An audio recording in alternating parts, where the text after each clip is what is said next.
Gotta catch the early light. Early in the morning, it gets me from my sleep, way before the sunlight makes the sky. Catching a bow on a homemade hopper makes my day complete. Oh, there's magic in the rise, and I'm going fishing in the morning, gotta catch the early light.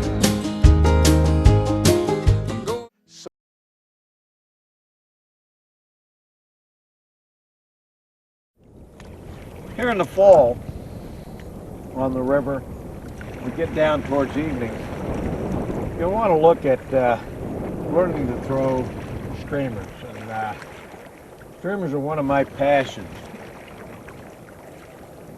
As I was going to show you here as we're putting this together, something I learned will help you have your rods from sliding off, your tips flying out. Is a little tip that was shown to me by Russ Peak, one of the first rod makers of graphite rods many years ago. And if you notice here that this St. Croix rod has two dots, a lot of the rod companies have that line up your ferrules. I'm giving it a slight twist like this. Now what I'm going to do is take my hand right down here. We put the other sections out so you can see that. Okay, here we go. Now I'm going to push down and twist just like that. I'll do that again for you. As I right here have my hand push down and twist, and lines them up. That locks it in. As you can see, it creates some friction on the graphite, and it'll give you a nice snug. Now to get it off, you're gonna have to do the reverse.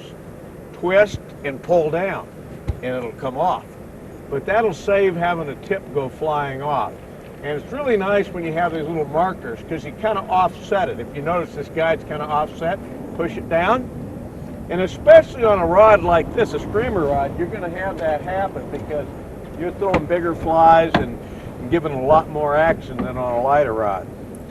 Now, our next series of tips will be centered around one of America's great trout streams, the Green River below Flaming Gorge Reservoir in northeast Utah.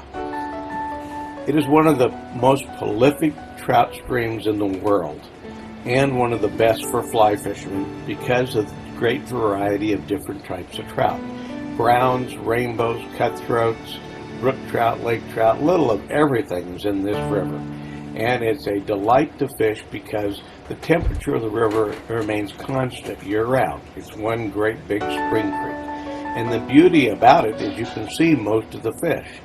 It is a great place to learn about fishing, learn about trout, and to practice all the different types of techniques that you learn. You can catch fish on streamers, on micro-sized dry flies. Nymphing is fantastic, all different kinds, from European nymphing to with an indicator, or down to the micro of size flies down to size 30.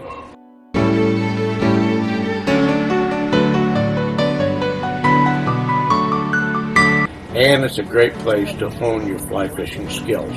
We're going out today with a friend of mine, Dudley Campbell, of Spitter Fall Guide Service. Dudley guides in the summertime. Actually, they guide year-round on this river. It's actually fishable every month of the year.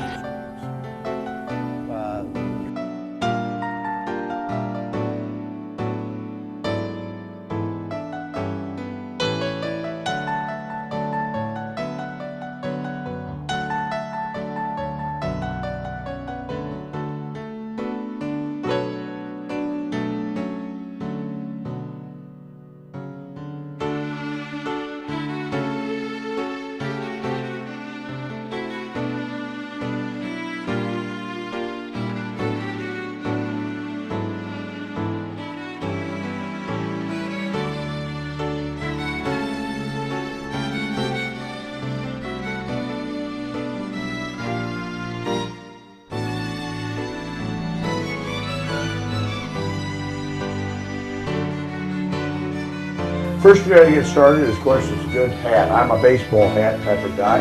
A lot of guys like floppy hat, cowboy hat, it doesn't care. I like the bill because it shades the eyes, and notice that I have a pair of sunglasses. In that bag right there is kind of my emergency. I've got extra sunglasses, I've got glass cleaner, you name it.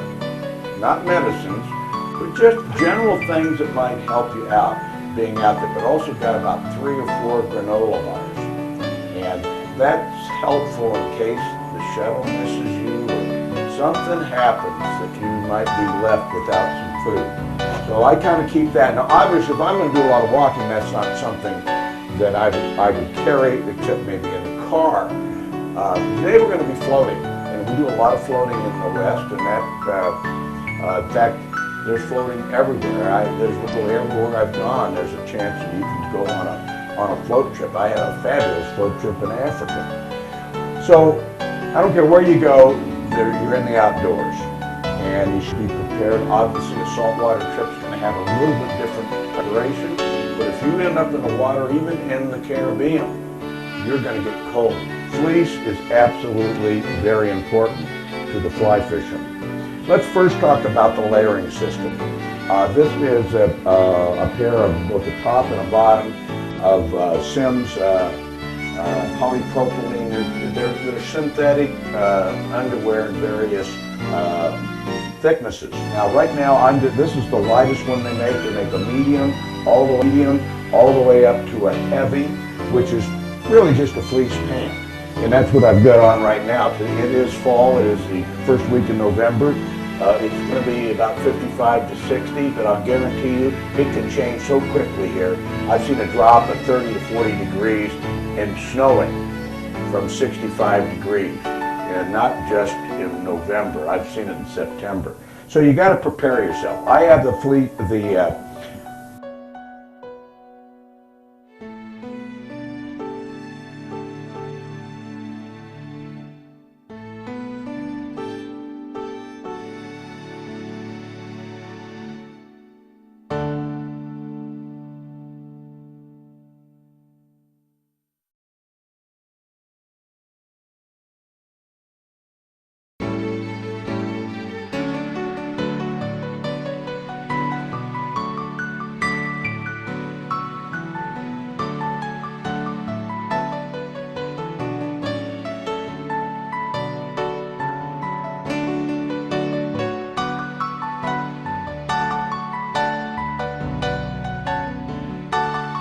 Well, we got my drift boat here, my Clackercraft fly pod designed by my buddy Kelly Gallup, who you've seen in my DVD. And we're gonna put my gear bag right in there. Kelly's got some nice storage bags. I'll eventually end up putting it in, and we'll get going. Actually, I'll just put that in right now. Well, looks like a good day, and I got a couple other tips for you.